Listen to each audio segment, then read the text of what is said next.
ខ្ញុំដើរឡើងភ្នំសំពៅតែម្នាក់ឯងខ្យល់ត្រជាក់បក់ប៉ាំងបេះដូងខ្យល់ត្រជាក់បក់ប៉ាំងបេះដូងមើលទៅឆ្ងាយឃើញទេសភាពស្រស់ធ្វើឲ្យចិត្តខ្ញុំភ្លឺស្រស់ឡើងវិញ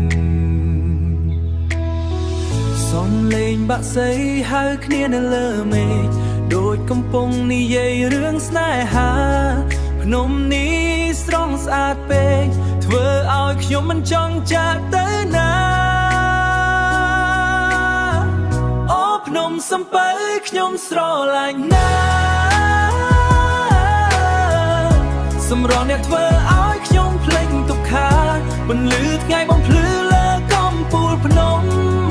ដោយស្នេហ៍ខ្ញុំមិនផ្លាំងប្ដូរជុំហ៊ានខ្ញុំឡើងដល់កំពូលភ្នំ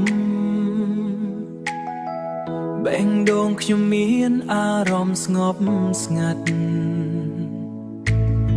ខ្យល់បក់ស្រាស្រាសាប៉ាំងមកខ្ញុំដូចអោបខ្ញុំដោយស្នេហាធម៌ខ្ញុំដូចអោបខ្ញុំដោយស្នេហាធម្មជាតិ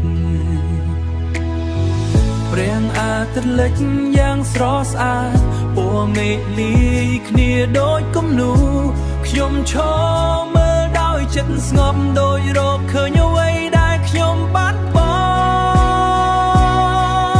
ង់អូភ្នំសំពៅខ្ញុំស្រឡាញ់ណាសម្រស់អ្នកធ្វើឲ្យខ្ញុំភ្លេចទុក្ខាពន្លឺថ្ងៃបំភ្លឺលើកំពូលភ្នំដោយស្នេហ៍ខ្ញុំមិនផ្លាំងប្ដូ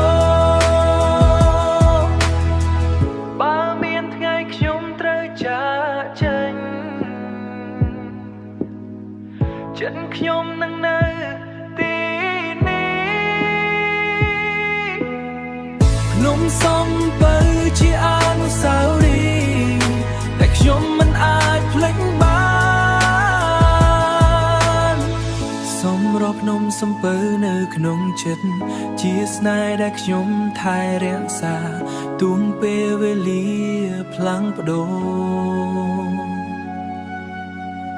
ខ្ញុំនឹងស្រឡាញ់អ្នកជានិរន្តរ៍មក